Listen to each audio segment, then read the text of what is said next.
अच्छा, हाल ही में एक फिल्म का सीन काफी वायरल हुआ था, याद है? जिसमें एक हिंदू किरदार को जबरदस्ती बीफ खिलाया जा रहा था। अब देखिए, ये सीन उस आम धारणा को और भी पक्का कर देता है कि हिंदू धर्म में मांस खाना और खासकर बीफ पूरी तरह से मना है। लेकिन सवाल ये है कि क्या ये धारणा वाकई में सच है? प्यू रिसर्च सेंटर का ये आंकड़ा तो कुछ और ही कहानी कह रहा है। इसके मुताबिक 56% हिंदू, जी हाँ, मतलब आधे से भी ज्यादा हिंदू मांसाहारी हैं। ये सच उस आम सोच से तो बिल्कुल मेल नहीं खाता, है ना? तो फिर ये सवाल तो उठेगा ही कि अगर असलियत ये है तो फिर वो शुद्ध शाकाहारी हिंदू वाली इमेज इतनी मजबूत कैसे हो गई। इसी सवाल का जवाब ढूंढने के लिए हमें थोड़ा पीछे जाना होगा, हमारे इतिहास में और हजारों साल पुराने धर्म ग्रंथों की गहराइयों में।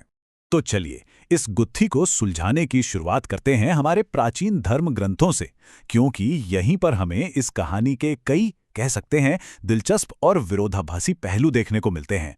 देखिए, धर्म ग्रंथों को जब हम खंगालते हैं तो एक बहुत ही इंटरेस्टिंग कॉन्ट्रडिक्शन सामने आता है। मिसाल के तौर पर महाभारत को ही ले लीजिए। भीष्म पितामह एक ही बातचीत में दो बिल्कुल अलग अलग बातें कह रहे हैं। एक तरफ तो वो कहते हैं कि मांस से दूर रहना स्वर्ग का रास्ता है, और दूसरी ही तरफ वो ये भी कहते हैं कि वैदिक रीति रिवाजों में जो मांस इस्तेमाल होता है वो एकदम शुद्ध है। और ऐसा नहीं है कि ये कोई इकलौता उदाहरण हो।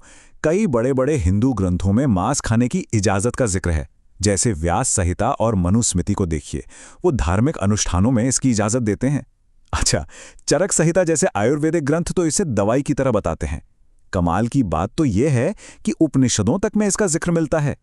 और सिर्फ प्राचीन ग्रंथ ही नहीं, आधुनिक हिंदू धर्म की एक बहुत बड़ी शख्सियत स्वामी विवेकानंद, उन्होंने भी इस बात को माना है। उन्होंने अपनी किताब में साफ साफ लिखा है कि रामायण और महाभारत में ऐसे कई प्रसंग हैं जहां हमारे पूजनीय देवता राम और कृष्ण, उन्हें भी मांस का सेवन करते हुए दिखाया गया है। इस बात को और अच्छे से समझने के लिए महाभारत का एक किस्सा सुनते हैं। जब पांडव वनवास में थे तो कहते हैं कि उन्होंने इतना ज्यादा हिरण का शिकार किया और मांस खाया कि उस जंगल में हिरणों की आबादी लगभग खत्म ही हो गई थी। तो इससे क्या पता चलता है? यही कि मांस खाना सिर्फ किसी रस्म या अनुष्ठान का हिस्सा नहीं था, बल्कि हमारे महाकाव्यों के जो हीरो थे उनके रोजमर्रा के जीवन का एक अहम हिस्सा था। तो अगर पुराने जमाने में मांस खाना इतना कॉमन था, तो फिर यह सब बदला कैसे? ये शिफ्ट आया कहां से? आखिर वो कौन सा मोड़ था जब मांस को अशुद्ध और शाकाहार को पवित्र माना जाने लगा? तो देखिए, ये कहानी शुरू होती है लगभग 5वीं सदी ईसा पूर्व में। उस दौर में जैन धर्म और बौद्ध धर्म का उदय हो रहा था, और ये दोनों ही अहिंसा पर बहुत जोर देते थे, यानी सख्त शाकाहार पर। अब हुआ ये कि इनके बढ़ते असर को काउंटर करने के लिए कुछ हिंदू समुदायों ने, और इसमें खासकर ब्राह्मण और व्यापारी वर्ग शामिल थे, उन्होंने शाकाहार को पवित्रता और एक हाई सोशल स्टेटस के सिंबल की तरह अपना लिया। और इस पूरे बदलाव का एक बहुत ही गहरा विश्लेषण किया है डॉक्टर B.R. अम्बेडकर ने। उन्होंने बताया कि कैसे खाने पीने के इन नियमों ने समाज को दो हिस्सों में बांट दिया। एक लाइन खींची शाकाहारी और मांसाहारी के बीच, और एक दूसरी, उससे भी ज्यादा गहरी लाइन खींची गई बीफ खाने वालों और न खाने वालों के बीच। और इसी दूसरी लाइन ने उनके मुताबिक छुआछूत और जाति आधारित भेदभाव को और भी ज्यादा मजबूत कर दिया। तो ये तो हुई इतिहास की बात। चलिए अब वहां से सीधे आज के भारत में आते हैं और जरा आंकड़ों पर नजर डालते हैं कि जमीनी हकीकत क्या है। इस चार्ट को देखिए जरा। जैन समुदाय में 92% लोग शाकाहारी हैं, जो कि उनके अहिंसा के सिद्धांत से बिल्कुल मेल खाता है। लेकिन हिंदुओं में ये आंकड़ा सिर्फ 44% है।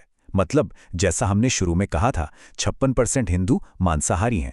तो ये आंकड़े साफ साफ उस ऐतिहासिक बदलाव की तरफ इशारा कर रहे हैं जिसकी बात हम अभी कर रहे थे।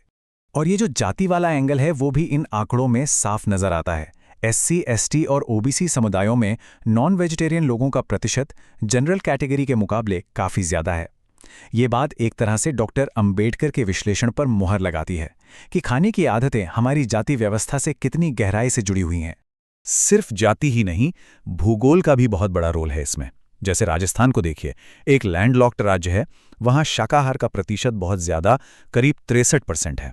वहीं दूसरी तरफ केरल और पश्चिम बंगाल जैसे तटीय राज्य हैं, जहां मछली डाइट का एक अहम हिस्सा है, वहां शाकाहार 2 या 3% ही है। जमीन आसमान का फर्क है। तो ये जो पूरा ऐतिहासिक और सांस्कृतिक बैकग्राउंड है, इसी से हमें समझ आता है कि आज के भारत में खाना, और खास तौर पर बीफ, इतना बड़ा पॉलिटिकल मुद्दा आखिर बन क्यों गया है। और राजनीति में इस मुद्दे पर जो डबल स्टैंडर्ड है वो भी देखने लायक है। मतलब एक तरफ उत्तर भारत में बीफ को एक बहुत ही सेंसिटिव मुद्दा बनाकर वोट बटोरे जाते हैं और दूसरी तरफ केरला में उन्हीं की पार्टी का उम्मीदवार अच्छी क्वालिटी का बीफ सप्लाई करने का वादा कर देता है। एक और मिसाल देखिए त्रिपुरा की। वहां 83% आबादी हिंदू है, लेकिन बीजेपी के 2023 के मैनिफेस्टो में बीफ बैन का कोई जिक्र तक नहीं था। क्यों? क्योंकि वहां की बड़ी हिंदू आबादी बीफ खाती है। तो इससे साफ पता चलता है कि राजनीति में धार्मिक नारों से ज्यादा जरूरी वोट होते हैं। तो कुल मिलाके बात यह है कि हिंदू धर्म में खाने पीने को लेकर कोई एक नियम है ही नहीं, बल्कि इसमें बहुत ज्यादा विविधता है, और यही तो इस धर्म की खूबसूरती है। आज भी अगर हम देखें तो कई हिंदू समुदायों की संस्कृति और पूजा पाठ में मांस का एक अहम रोल है। कोंकण के सारस्वत ब्राह्मण मछली को समुद्र पुष्ट कहते हैं। बंगाली शादियों में मछली को शुभ माना जाता है। और तो और असम के कामाख्या मंदिर से लेकर तमिलनाडु के मुनियांडी स्वामी मंदिर तक कई जगहों पर मांस, यहाँ तक कि बिरयानी भी प्रसाद के तौर पर चढ़ाई जाती है। अब ये डाइवर्सिटी कितनी बड़ी है, इसका अंदाज़ा इन दो एक्सट्रीम उदाहरणों से लगाया जा सकता है। एक तरफ अघोरी साधु हैं जिनकी प्रथाएं बिल्कुल अलग हैं, और दूसरी तरफ सुधा मूर्ति जी जैसी प्योर वेजिटेरियन हैं जो विदेश में भी अपना चम्मच साथ लेकर चलती हैं। ये दोनों ही उसी विशाल हिंदू धर्म के स्पेक्ट्रम का हिस्सा हैं।